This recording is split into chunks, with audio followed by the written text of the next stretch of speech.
Hello everyone, welcome back to my channel. If you're new here, hi, my name's Claire and this is Yoli.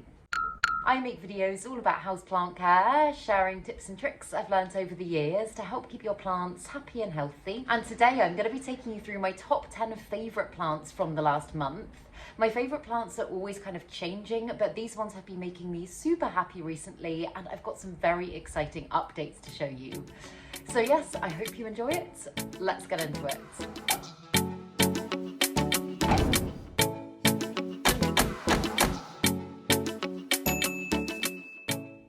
So the first one is one that I feel like I just don't talk about enough. It's one that always brings me a lot of joy and I feel like I always really appreciate, but I just don't feature on my channel as much as maybe I could.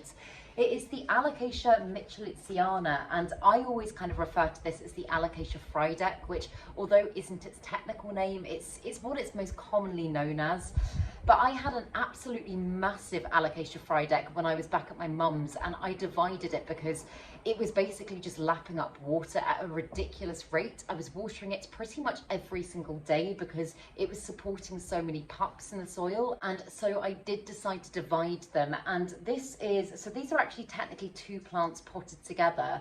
But this is the start of me getting my big plants back because I did the division. I had lots of little babies everywhere, and whilst I loved having lots of this plant dotted around my home, I'm just kind of craving a big one back in my collection. And so I forget which section is which now, but I think this one here is one of the pups. I say pups, I don't know if that's the right actual technical term for this plant, but one of the corms that sprouted and produced a new plant. This is the one from the original plant, my big plant. And this is one that I got from my friend Emma, and I was growing them as separate plants, but I decided to put them together because her one was doing really well in semi-hydro in pon. And so I have put them both into pon, and as you can see, they have got the most fantastic root system in there and they seem really, really happy. I've got lots of new growth coming up and the plant's just growing really well for me, and it's not in the highest light conditions at the moment. I think obviously we are in growing season and my flat is getting more light than it would do over the winter months, for example, but it's in kind of like a medium light spot. It doesn't get any direct sun whatsoever, but nevertheless, it's giving me beautiful growth and it is sizing up really nicely. Like if you look at that leaf there, it is really quite big. And the thing that I just really love about this plant is like how kind of cartoony it is. Like it doesn't really look real. I feel like with all of my other plants that have got very defined veination, I don't know, it kind of like, I was going to say there's like a shadow cast on the plant, and what I guess I mean by that is just that there's a bit of definition that makes it feel a bit more 3D, whereas this almost just looks like, I don't know, like a 2D flat kind of cartoony sketch. I don't know if anybody else knows what I mean by that, but I remember the first time I saw this plant, I think in somebody else's video a few years ago, I just assumed it was a fake plant. I didn't really think that it could be real, and I feel like the effect of that kind of hasn't worn off for me. Every single time I look at it, I'm just amazed by it. And I have got lots of other plants in my collection that have got very dark leaves and white veination, and I'm a massive fan of that. I mean, plants such as like certain anthuriums, for example, the Warocqueanum, the Clarinervium, Crystallinum, they're all amazing, but they do just look a little bit more kind of like, I don't know, the veins stand out more, and I just really love how this one is a little bit weird, a little bit wacky, but it's still got that beautiful dramatic effect. And so yeah, I've just been really happy with how it's been growing for me recently. I have banged on a lot, I know, in my videos recently about how great pon is for Alocasia. Pon is just the semi-hydro mix that I'm using. I have spoken about it before in videos and I'll link it down below. But it has honestly given me the most incredible growth, and I will not stop raving about it because it is something that I wish I kind of got my head around sooner. The first time I tried it, I didn't get on well with it at all, and I've kind of come back to it in the last kind of 3-4 months, and oh my goodness, it has just blown my mind. It's made my plant care so much easier. It's made my plants do really amazing things for me with kind of like minimal effort, whereas before I feel like I was working very hard to keep them happy. But yeah, I'm just very glad at how well this one's responded. I hope it continues to grow well for me. I'm sure it will. Like, it's just doing the most fantastic things. I'm very proud of it. I just love looking at it. It just ticks all the boxes for me. So yeah, that is the first plant that is definitely a favourite for this month. And the next one's another one that I definitely don't talk about enough. To be honest, there hasn't been a lot going on with it recently, so I haven't had that much to talk about. But it is my Peperomia obtusifolia, and this is another one that I've got into pon fairly recently. Before, I just had it in soil, and it was growing well, but it was just growing very, very slowly. And I think I just assumed that it was just a very slow growing plant. But I put it into pon since the last plant swap, so within the last couple of months. In fact, I've got it in a beautiful little ceramic dish that I got given at the plant swap, which is just beautiful. And that's this little drainage tray, and that is the pot. Usually I fill the water reservoir, but I haven't, because obviously I would spill it everywhere in this video. But since I've put it into pon, it's given me so much growth. It's given, like, pretty much this whole top section here is brand new growth.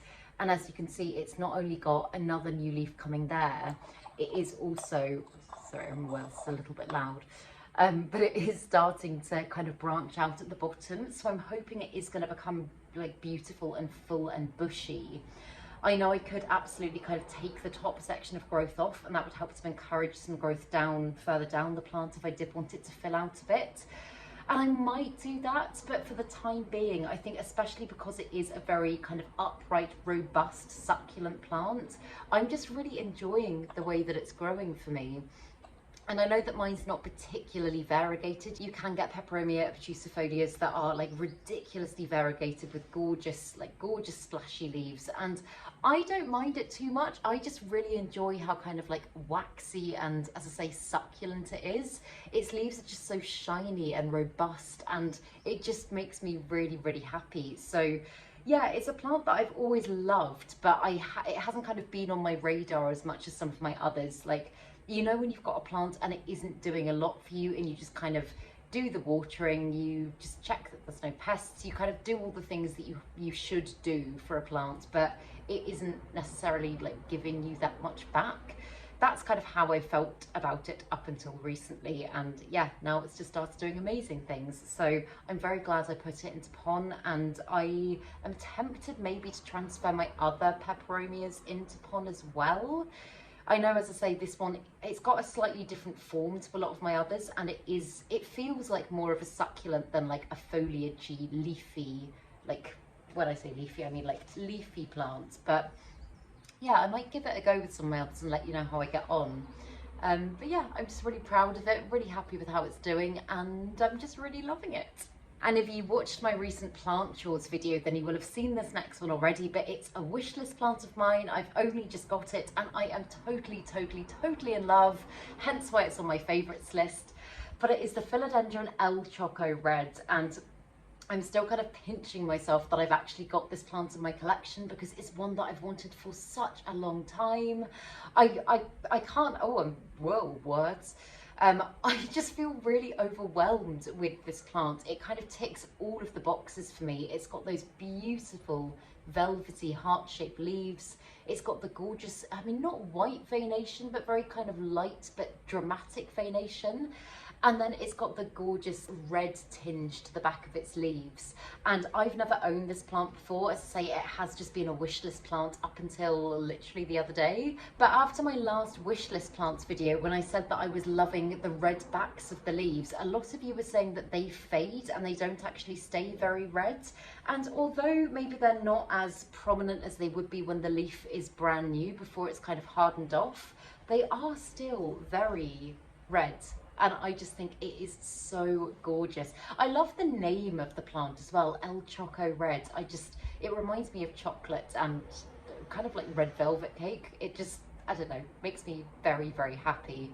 But as I said in that video, I do definitely need to get this plant onto a moss pole. I know it is a plant that likes to climb, and I want to be able to kind of give it the best opportunity to do that and give me the most beautiful growth possible. But I currently haven't got around to doing that, and I am pre-filming at the moment. I'm currently away on holiday at the time that you're watching this. So yeah, I will be doing that when I get back, but for now I'm just allowing it to acclimate to my space. It probably will have a slight period of adjustment because it will have come from a slightly different environment to my home now. But so far so good. It does seem to be doing well so far. I know it's early days, but it hasn't given me any drama. I know it has got a little bit of damage on its leaves, but that is just from transport and environmental things. It's nothing to do with anything I've done.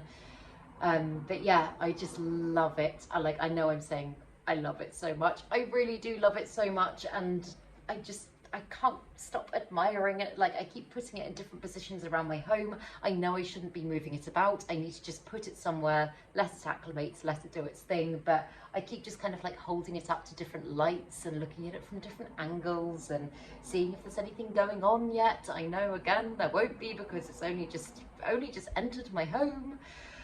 But it's just one that's making me really happy and really excited, and I feel very lucky to now own. So thank you to my lovely planty friends that got me this as a very belated moving in present. I am totally over the moon with it. I love it, in case I hadn't said that already. And then this one is one that I was very kindly given at the recent plant swap, and I think it is just the most adorable plant in the world.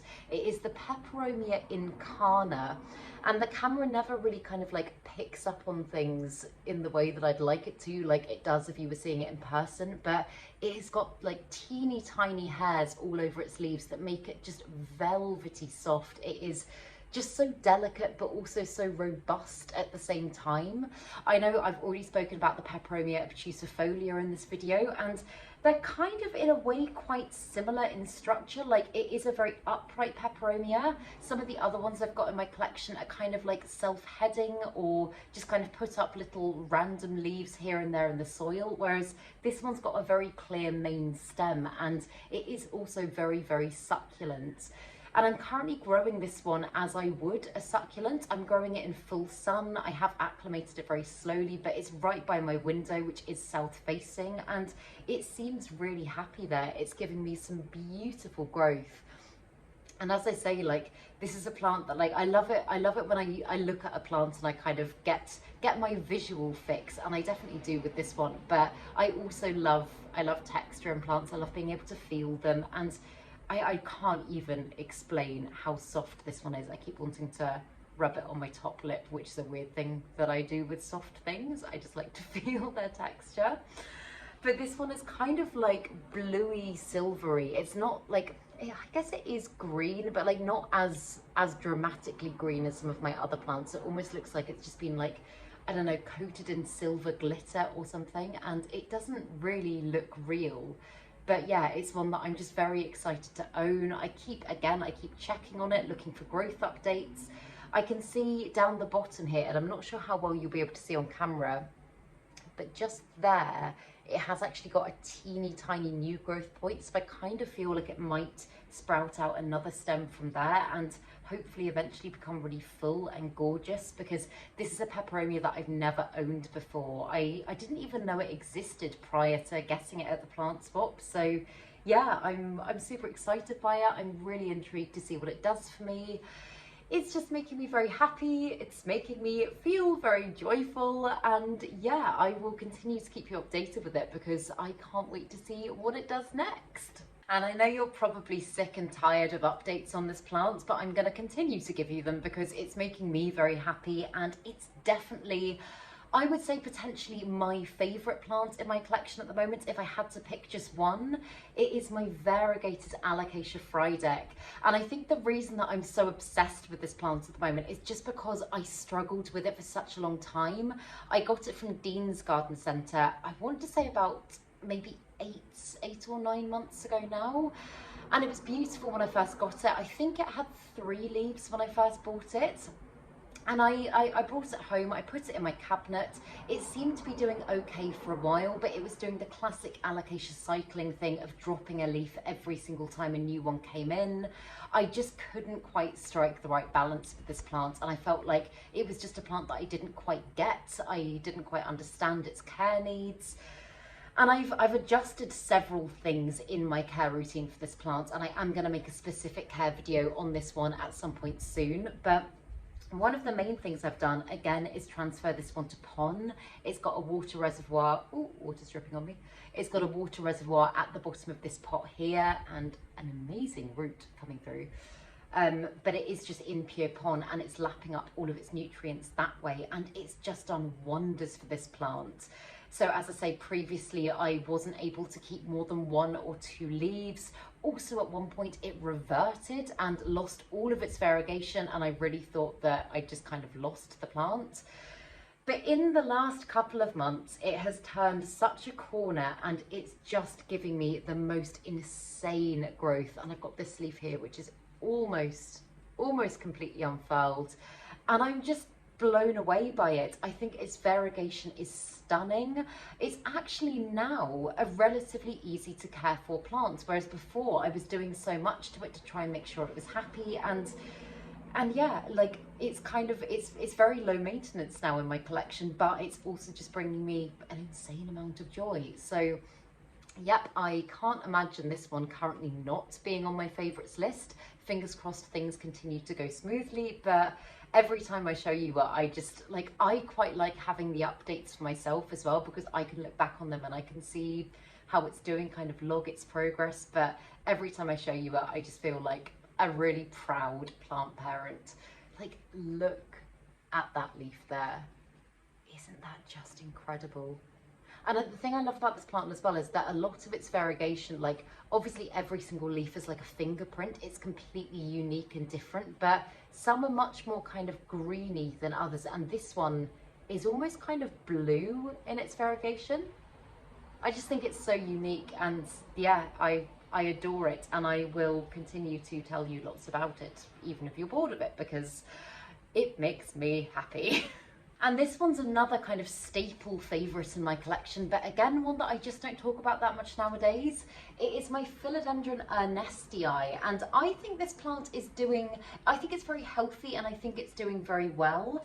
I think it could be doing better, and I only say that because I have recently come across some pictures of what the ernestii looks like when it's really kind of mature and big. And I feel like I am maybe not doing enough to make sure that this plant like can reach that level. I think, as I say, it's giving me new growth, it's overall conditioned, and it looks very healthy. But I think if I was to kind of acclimate it slowly and up its light, probably stay a little bit more on top of keeping its moss pole hydrated, because it is one that just dries out very, very quickly, then I could achieve some amazing growth in this plant. But nevertheless, I just really enjoy this one. I think its leaves are so like pillowy and gorgeous. I also love the top of the petioles on this plant. Like, they're just really ruffly and very satisfying. And I just like, I think it's a very easy philodendron, but it's one that is still very rewarding to grow. And I think as well, like, I don't know, again, I think this probably comes down to light, because it is in kind of like a medium light spot at the moment. Again, doesn't get any direct sun, is kind of shaded by other plants, but its growth has definitely slowed down for me recently. It's got this bit up here, which obviously is a new growth point, and it's been looking like that for probably 2 months now. And technically at this time of year, if it was in the right conditions, that should already be giving me a new leaf. I am also aware that I need to extend its moss pole because it is growing off it at the moment. But yeah, I think I need to do a bit of a re-evaluation with this plant, because I do want to bring out the best in it. It is one that brings me a lot of joy, and it's just a very rewarding plant to grow. And I know that it is a very, very, very fast grower. Like, this is one that when I was growing at my mum's, it reached about that height at one point, and I had to chop it right back. And this is actually one of the propagations, one of the leaf cuttings that I took from that plant. But if you look at the back of the moss pole, you can see that huge big aerial root running down through there. So as I say, I do just need to stay a little bit more on top of keeping the pole hydrated, because there's some plants, like for example my Monstera Dubia, my Philodendron Splendid, my white and pink princesses that I make sure their poles are 100% hydrated all of the time. And then some of the ones with smaller moss poles that are just prone to drying out quicker. I know I could just fill the cup, but there are days that I forget to do it and therefore they do dry out. But yeah, I think it's a gorgeous plant. I'm really gonna set my mind to achieving some amazing growth in it this summer. So there's gonna be a little bit of change happening when I get back from holiday. But for the time being, it is just one that I love, but I really appreciate around my home. I think its foliage is just out of this world beautiful, and yeah, hopefully I can get it doing some even better things for me soon, but I will keep you updated on that, and I will let you know when I start doing that and when things start happening. And then another kind of all-time favourite of mine is the Philodendron Silver Sword, and I know mine's growing a little bit wild at the moment. I do definitely need to get this plant onto a moss pole. It's actually starting to kind of trail out of its pot at the moment, but the foliage on this plant just blows my mind. It's so bluey silvery, and when it catches the light, the sun has actually just gone in. It's not the best time to be showing you it, but when it catches the light, it almost just sparkles, and I don't know, like, it's just one that whenever I look at, it just makes me really happy. I feel really, I was going to say honoured, but like really proud to own this plant. This was also a rescue plant that I got from one of my friends, and I wasn't sure at first how well it was going to do. It looked a little bit, I don't think this was anything down to her. When I say beaten up, I don't mean that like the plants had been neglected in any way, but it just wasn't doing as well as it could have been, and the mother leaves were kind of yellowing and dying back, and there was lots of damage, but it's just done amazingly. And my grand plan for this plant is to plant all of my different Philodendron Silver Sword propagations that I've currently got going on in with this one and get a really beautiful big full plant going. So again, I think this is going to be a project for when I'm back home and I've got more moss and I can do some moss poley things.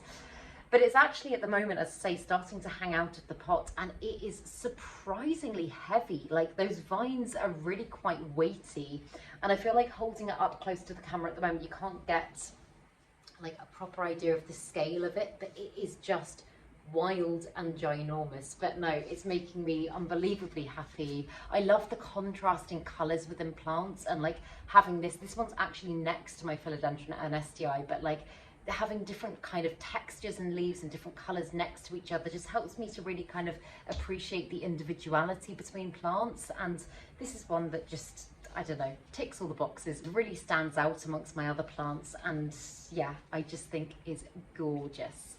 And this is another one that I know I'm doing kind of continuous updates on at the moment, but this is the large section of growth on my Monstera Dubia that I recently separated from my shingling Dubia over there. And there's not a huge amount update-wise to say about this plant at the moment, apart from it is forming the most incredible root system in the back of the pole. Like, it just keeps going and going and going, and I don't know how well you can see those roots on camera, but they are just spectacular. And it is also starting to give me its first bit of new growth since it's been separated from the mother plant. So I'm really excited to see how that comes in.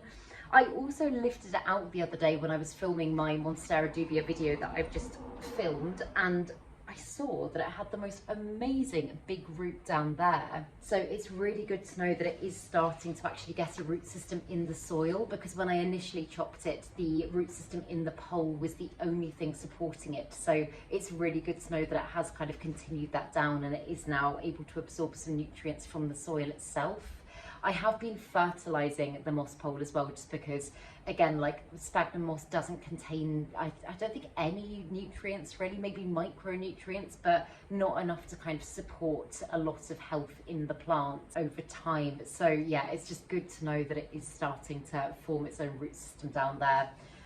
But it's just one that I really love, and I thought about putting another plant on this list because I'm aware that I've yabbered on about this one for such a long time, but it is a favourite, so I thought I would include it. As I say, if you haven't, I think that video has already gone up. As I say, I am pre-filming at the moment, but I have just made a video about how to get your Monstera Dubia to this stage, to size up in this way.